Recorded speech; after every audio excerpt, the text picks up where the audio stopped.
12 मार्च 1993 मुंबई। सुबह के थोड़ी देर बाद 3 घंटे में इस शहर ने कुछ ऐसा देखा जो आज तक उसके सीने में दर्द की तरह धड़कता है। एक के बाद एक 11 धमाके। Bombay stock exchange, Nariman point, Worli, Mahim, Zaveri Bazaar, plaza cinema, air India building. 257 लोग मारे, 700 से ज्यादा जख्मी और एक पूरा शहर जो कभी नहीं रोता था, रोना सीख गया। लेकिन ये जो आपको बताने वाला हूं ना, ये सिर्फ उन धमाकों की कहानी नहीं है, ये उस चुप्पी की कहानी है जो इन धमाकों से पहले थी। क्योंकि जो लोग ये रात के अंधेरे में सोच रहे थे, जो लोग इस शहर के खिलाफ साजिश बुन रहे थे, उनकी खबर सीधी पहुंच रही थी कुछ लोगों तक, कुछ ऐसी जगहों तक जहां से ये रोका जा सकता था। तो फिर क्या हुआ? क्या वो खबर सुनने वाले थे या उन्हें सुनना ही नहीं चाहते थे? बात करती है जनवरी 1993 के आखिरी दिनों की। बाबरी मस्जिद का ध्वंस हुए सिर्फ कुछ हफ्ते गुजरे थे। दिसंबर 1992 मुंबई में दंगे भड़के थे, शहरों में आग लगी थी, इंसान इंसान का दुश्मन बन गया था। ये वो वक्त था जब इंडिया की धरती पर नफरत का बीज बहुत गहराई से बोया जा रहा था और इस नफरत की आग का फायदा उठाने वाले बैठे थे दुबई में। दाऊद इब्राहिम, एक नाम जो उस वक्त का मुंबई पुलिस भी सीधा कहने से डरता था। इसका नेटवर्क दुबई से चलाता था, पाकिस्तान का प्रोटेक्शन था, गल्फ का पैसा था और मुंबई में उसकी आंखें और हाथ टाइगर मेमन। इन दोनों ने मिलकर एक ऐसा प्लान तैयार किया था जो हिंदुस्तान ने पहले कभी नहीं देखा था। एक साथ एक ही दिन कई जगहों पर बॉम्ब। शहर को रोक दो, देश को हिला दो। लेकिन क्या यह प्लान सिर्फ इन दोनों के दिमाग में था? इंटेलिजेंस ब्यूरो IB, देश की आंखें और कान, जनवरी 1993 के पहले हफ्ते में यानी बाबरी ध्वंस के कुछ हफ्ते बाद IB के कुछ फील्ड एजेंट्स ने मुंबई में कुछ ऐसा सुना जो उन्हें चौकन्ना कर गया। खबर थी दुबई से कुछ लोग आ रहे हैं, कुछ अजीब गतिविधि चल रही है शहर के अंडरवर्ल्ड में, कुछ लोग आपस में मिलते हैं, गल्फ से पैसा आ रहा है और टाइगर मेमन के कॉन्टैक्ट्स ज्यादा एक्टिव हो गए हैं। ये रिपोर्ट ऊपर पहुंची, लेकिन ऊपर वो जगह होती है जहां रिपोर्ट्स दौड़ती हैं, फाइलों में चिपक जाती हैं और कभी कभी वहां रह जाती हैं। सवाल ये था, इस खबर को क्या तुम्हारा दिल सच मानता था या सिर्फ एक और रूमर था जो इन दिनों हवाओं में ज्यादा था? फरवरी 1993 मुंबई पुलिस के एक इंस्पेक्टर को, जो आज भी अपना नाम पब्लिक नहीं करना चाहते, उन्हें फील्ड से एक इन्फॉर्मर मिलता है।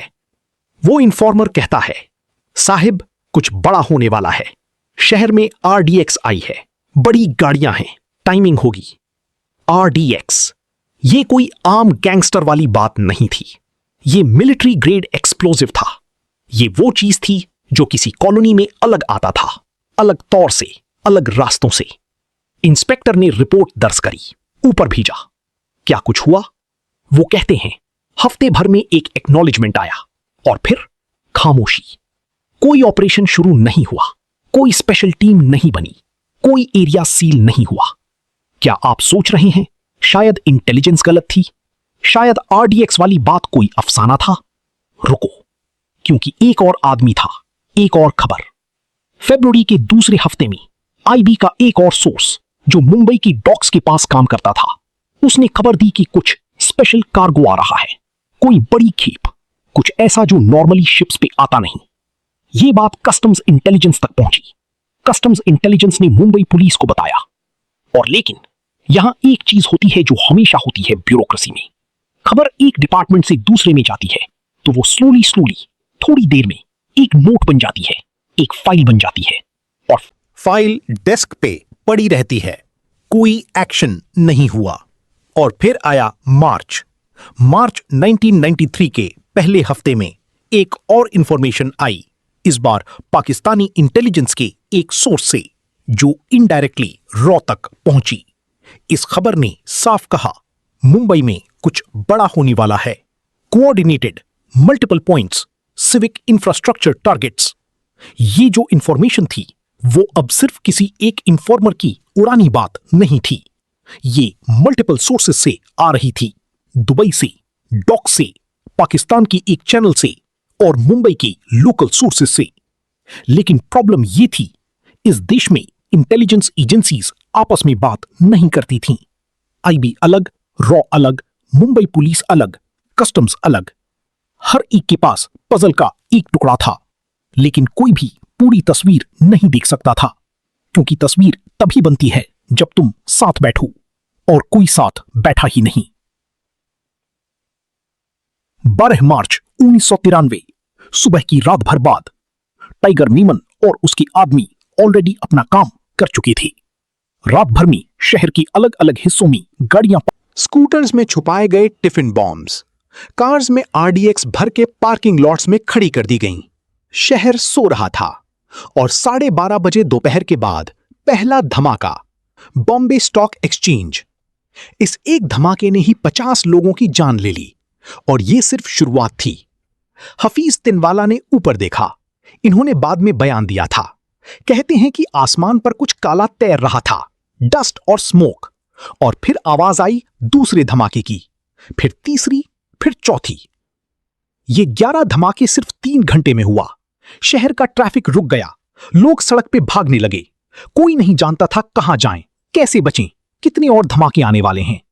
पुलिस कंट्रोल रूम फ्लडेड हो गई, कॉल्स पे कॉल्स। एम्बुलेंसेस पूरी शहर में आवारा घूम रही थीं, हॉस्पिटल्स में जगह नहीं थी, और देश का सबसे बड़ा बिजनेस शहर रुक गया, ठहर गया, जैसे किसी ने एक पूरी जिंदगी को एक पल में पॉज कर दिया हो। अब वापस आते हैं उस सवाल पर जो असली सवाल है, क्यों नहीं रोका गया? क्योंकि खबर थी, इन्फॉर्मर थे, सोर्सेस थे, सिग्नल्स थे।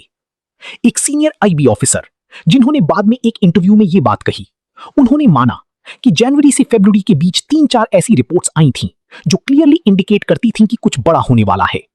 लेकिन उनका कहना था, हम ये डिसाइड नहीं कर सके कि ये जेन्युइन थ्रेट है या दंगा भड़क की धमकियां हैं।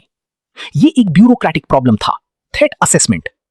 जब कोई इंफॉर्मेशन आती है तो उसे इवैल्यूएट करना पड़ता है, क्रेडिबल है या नहीं, सोर्स रिलायबल है या नहीं, टाइमिंग कंफर्म है या नहीं।